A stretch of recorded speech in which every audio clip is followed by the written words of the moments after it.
All right, so this is the potophyllum that I just took out of the forest this morning. The leaves, of course, are very big, but I just wanted to show you that connection.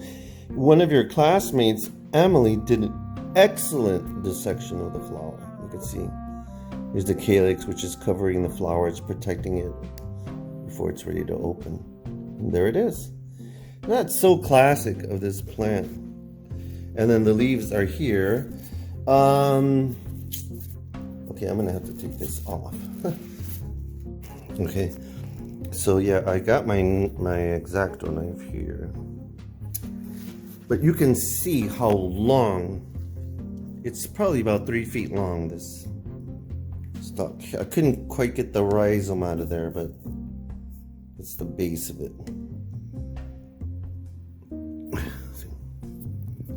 Yeah, I'm looking at some videos that I made. So anyway, yeah, so I'm gonna cut this here. Let's see if I can cut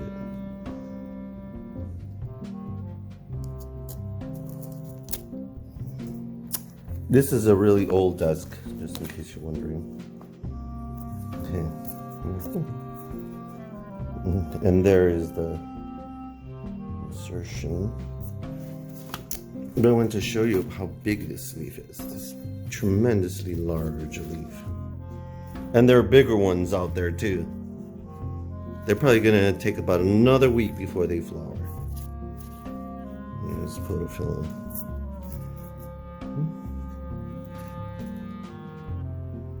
There it is, okay. All right, so let's get this thing here. This flower, I'm gonna do a little dissection here. Okay. Thank you for allowing us to do this, to learn from you, flower. That's really important. And here you could see here,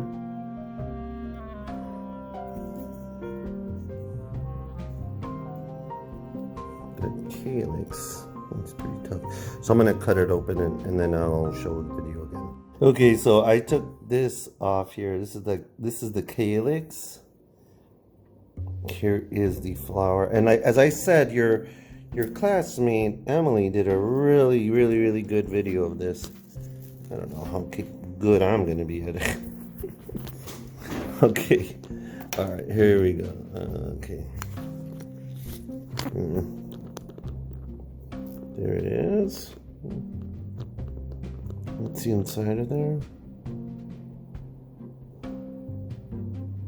Yeah, she called it like a cauliflower-like stigma, and yeah, it is kind of like that. And you can see the stamens on the side, many stamens.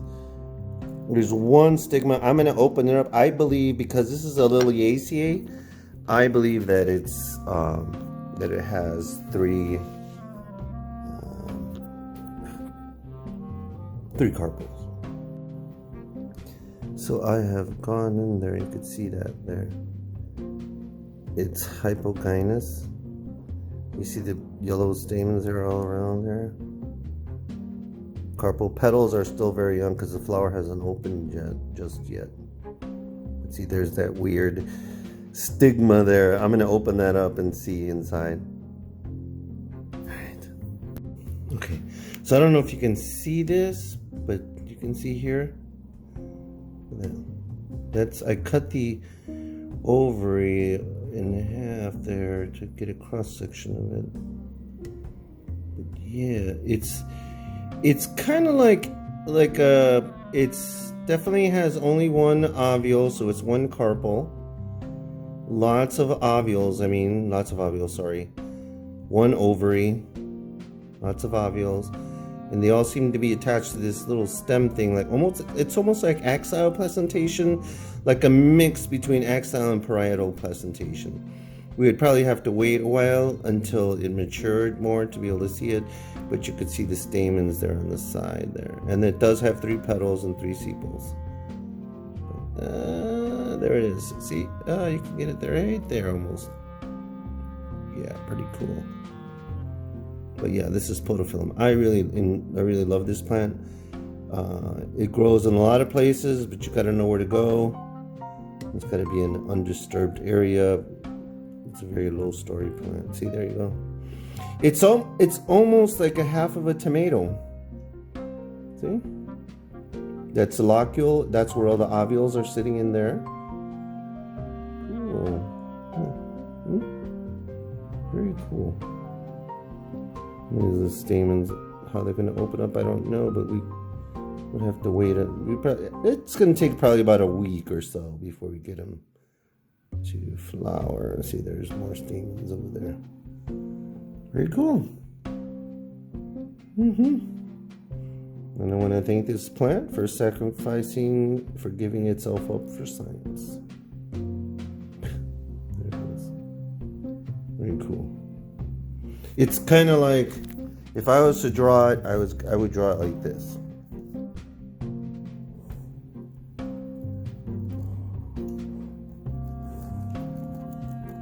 They're kind of like this. I know this is kind of weird, but kind of like that. And let me take this off. I think that'll help. Yeah, it's kind of like that. And those little circles there are the ovules, and they're all attached to this part right here. That's what I'm saying. It's kind of like axil, but it doesn't go all the way around. Parietal, because it's on the edge of on the outer edge of the ovary, outer inside edge. I know it's a oxymoron to say that, but yeah, it's kind of like that. So it would be really cool.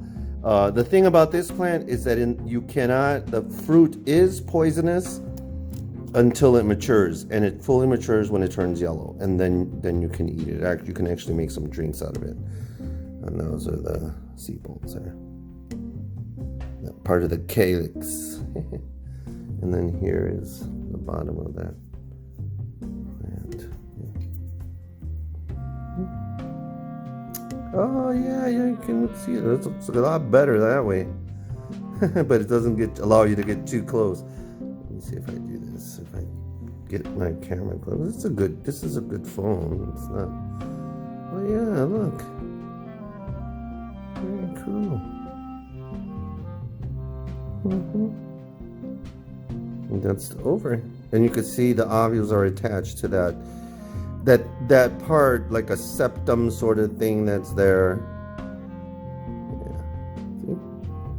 And those will develop into the seeds. And that ovary will develop into the fruit, into the mayapple fruit, which is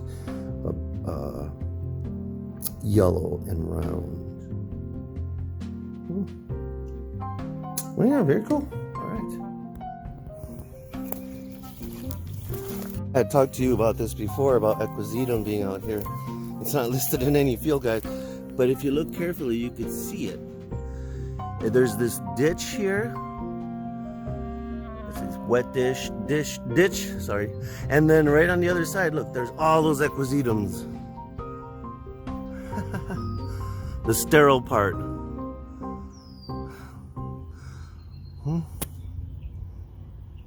They're all in here, around here, because it's all wet over here.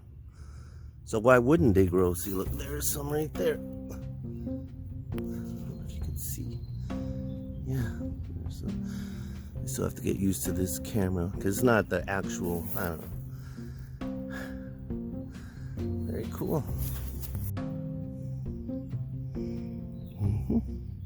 There is the equisetum.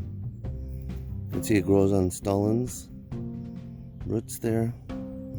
The fertile part will develop what's called a strobilus or strobili at the top of the plant, and then they'll produce spores, which will then then grow. But it seems that this is a plant that actually grows very well vegetatively, as you can see. Oh look, there's that trout lily thing over there that we saw one time a while back. And you can see all along here, there's nothing but, see, here's some more equisetum here. It's everywhere. Oh, and I know what I wanted to show you here. This looks like it could be carrot. The leaves have that, it looks like kind of like parsley leaves, like carrot leaves. And I'm gonna get my shovel here and see if it is Daucus carota. See if it does smell like it. So let's take a look.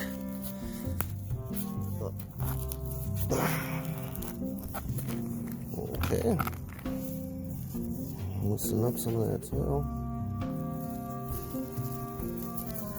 It's going to be white. That's just how it is. See, here is Daucus carota. Oh yeah, it smells exactly like carrots. Do you see that parsley-looking leaves? Very lobed, pinnately compound almost leaves. You can see that here. This is probably, like I've explained to you in the past, Daucus carota is a biennial plant. So first year is to produce a big root. Second year is to produce then the flowers. And so what we do, we eat the first part, the first years of the plant. So yeah, and it just rained today, so there's rain, and if you can see that there, let's see here if I can show you. Yeah. Sometimes it helps if I hold it there. See, there's more equisetum, and then there's the Apiaceae. So yeah, it definitely smells like carrot. So this is the actual wild carrot. If it goes into flower, then it will be the second year, but we won't know that until later on. But for right now, we know that this is Daucus carota. There's rue anemone over there. I see that. So I just want to do one quick check to see the skunk cabbage and see how skunk cabbage is doing. So let's do that. I just saw a frog jump. It's getting maybe some warmth on the bank. You can see there's lots of apple there. I don't know if you can hear them. You can hear the frogs. Because there's a big pond over there. That's why I'm going to go check on the skunk cabbage. Man. Hear them. There's people now that can come in and out of the park since it's open. So people come and go if they want to.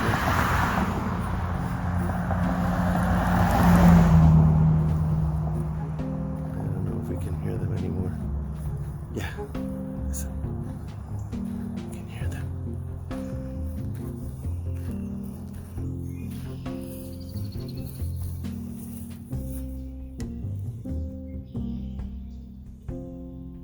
And I said all along this edge there's all this equisetum.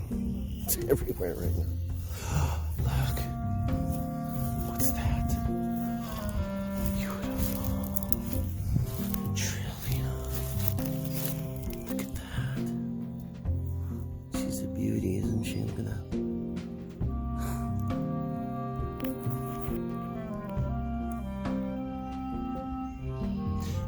It's recurvatum because there's two main kinds, Trillium recurvatum and Trillium grandiforme, and hopefully I'll see it over there.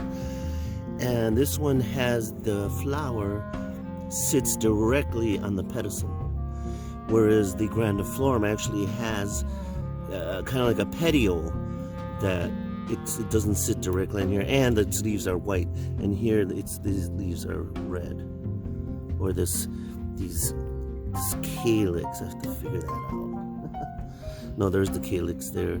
These are the leaves. It's in the Liliaceae.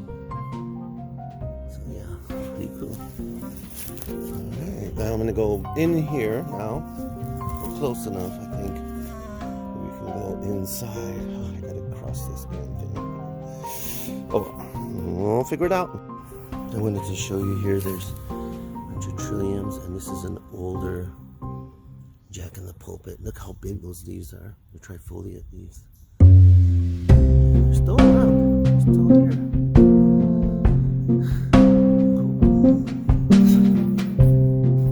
Yeah, okay, so you can see that this is grandiflorum, Trillium grandiflorum. It sits on this pedicel here, whereas the other one, recurvatum, doesn't sit on it. And it has red corolla, and this has a white corolla, 3 leaves.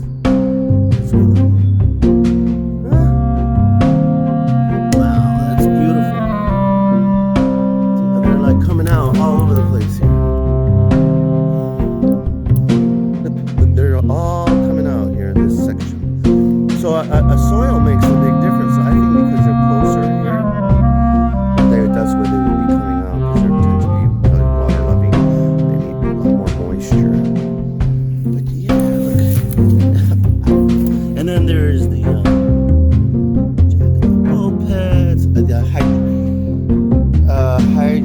hydrophalaceae. It still hasn't flowered yet, so it will come out. So maybe in a few days it'll come back again.